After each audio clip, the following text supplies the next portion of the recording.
Hello guys, welcome to my channel Pari 9 classes. तो जैसा कि आप लोग जानते हैं, हम लोग इस समय लेखपाल के लिए तैयारी कर रहे हैं। तो देखिएगा, उस लेखपाल में भूगोल से भी प्रश्न पूछे जाने वाले हैं। तो आज हम लोग भूगोल के बारे में डिस्कस करेंगे और ये भूगोल का पहला पार्ट है। ठीक है ना। इसके बाद से कई सारे पार्ट्स आएंगे और बहुत ही इजिली हम लोग इसको समझते चले जाएंगे। तो आइए देखते हैं कि ये क्या चीजें हैं जो हम पढ़ने वाले हैं। तो देखिएगा, आज हम लोग पढ़ेंगे भूगोल के बारे में, सामान्य जानकारी के बारे में। ठीक है ना। जो भूगोल की शुरुआत होती है जहां से, तो देखिएगा लिखा है भूगोल यानी कि जियोग्राफी। ठीक है ना। इसकी इंग्लिश होती है जियोग्राफी। और ये जियोग्राफी किससे मिलके बना है? तो जियो और ग्राफी से। ठीक है ना। जियो का अर्थ होता है पृथ्वी और ग्राफी का अर्थ होता है अध्ययन। ठीक है ना। यानी कि पृथ्वी का अध्ययन। अब देखिएगा, पृथ्वी का अध्ययन हम दो तरीके से करते हैं, भारत का भूगोल और विश्व के भूगोल के रूप में। तो देखिएगा लिखा है पृथ्वी।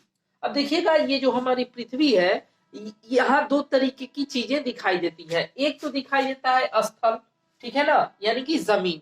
और दूसरा जो पार्ट है वो है पानी वाला। ठीक है ना। तो देखिएगा, जो जो स्थल है उसको हम महाद्वीप कहते हैं, और जो क्या है, जो पानी वाला एरिया है उसे हम महासागर कहते हैं। ठीक है ना।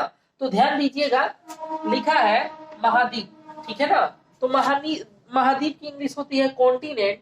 और ये 29% यानी कि पूरे पृथ्वी पर, ठीक है ना, पूरे पृथ्वी पर देखिएगा 29% भाग पर क्या फैला हुआ है, ये महाद्वीप फैले हुए हैं।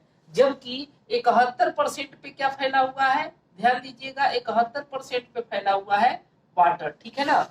71% पे क्या फैला हुआ है, तो वाटर फैला हुआ है।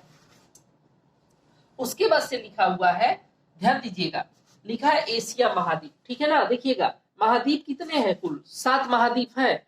और महासागर कितने हैं? तो 5 हैं। ठीक है ना। तो देखिएगा, आज हम लोग पढ़ने जा रहे हैं एशिया महाद्वीप के बारे में।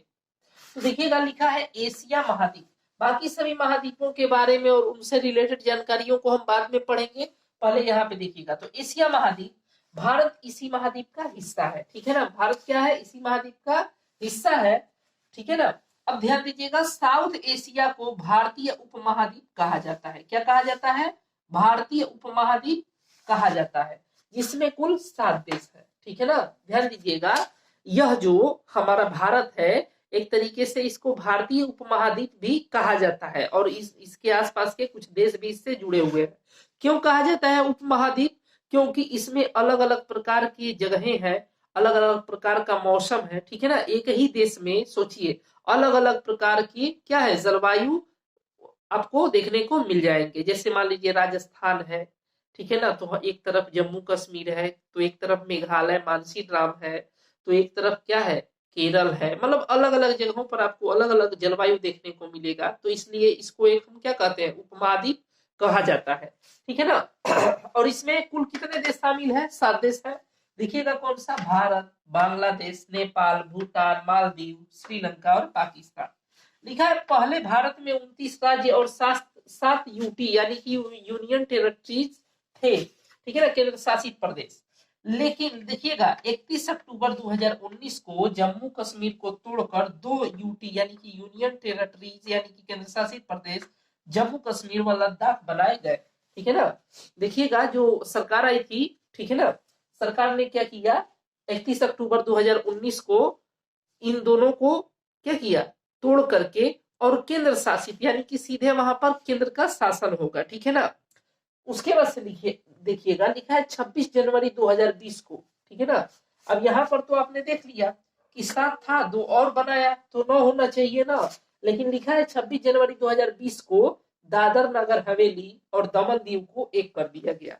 तो आप बताइए, 9 है और 2 लोगों को आपस में मिला दिया जाएगा तो कितने होंगे? 8 हो जाएंगे। तो वही लिखा है, अब वर्तमान में 28 राज्य और 8 यूटी है। ठीक है ना। यानी कि 8 केंद्र शासित प्रदेश है।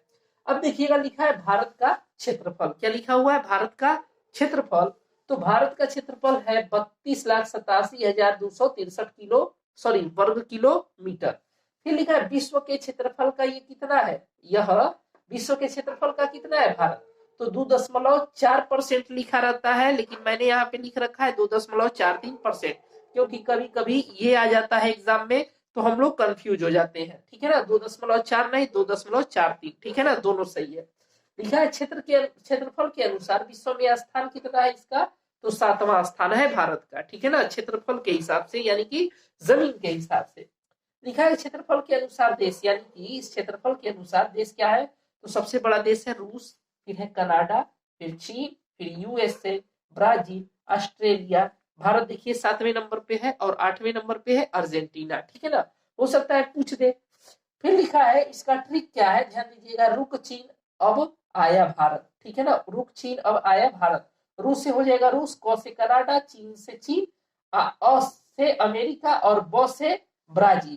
फिर है आ से ऑस्ट्रेलिया, ठीक है ना, भारत से भारत हो जाएगा, और अर्जेंटीना तो मैंने वैसे ही लिख दिया है। फिर लिखा है भारत की जनसंख्या, ध्यान दीजिएगा, भारत की जनसंख्या तो लिखा है 2011 के अनुसार क्या है, 121 करोड़, यानी कि 2011 में जो जनगणना हुई थी उसके अनुसार 121 करोड़ है, ठीक है ना। अभी जो जनगणना होने वाला था 2021 में, वो जनगणना हुआ, उसका डाटा नहीं आया है, डाटा आते ही वो लागू हो जाएगा, लेकिन अभी डाटा अभी नहीं आया है। लिखा है विश्व की जनसंख्या का ये कितना प्रतिशत है, तो 17.5%, ठीक है ना, 17.5%। विश्व में जनसंख्या के आधार पर भारत का स्थान कितना है, दूसरा। पहले नंबर पे कौन आता है, तो चीन आता है, ठीक है ना, पहले नंबर पे चीन आता है, दूसरे नंबर पर कौन आता है, तो वो आता है आपका भारत, ठीक है ना, जनसंख्या में। और क्षेत्रफल में कौन आता है, तो रूस आता है पहले नंबर पे, और 7वें नंबर पे है अपना भारत। तो देखिएगा, आई होप ये पूरा आपको समझ में आया होगा। तो एक स्क्रीनशॉट इसका ले लीजिए आप लोग, ठीक है ना। तो चलिएगा, मिलते हैं अगले वीडियो में। तब तक आप वीडियो को देखें, शेयर करें और चैनल को सब्सक्राइब करके बेल आइकन को भी प्रेस करें, ताकि मेरे वीडियोस का नोटिफिकेशन आप तक पहुंचता रहे। मिलते हैं अगले वीडियो में। वीडियो देखने के लिए थैंक्स।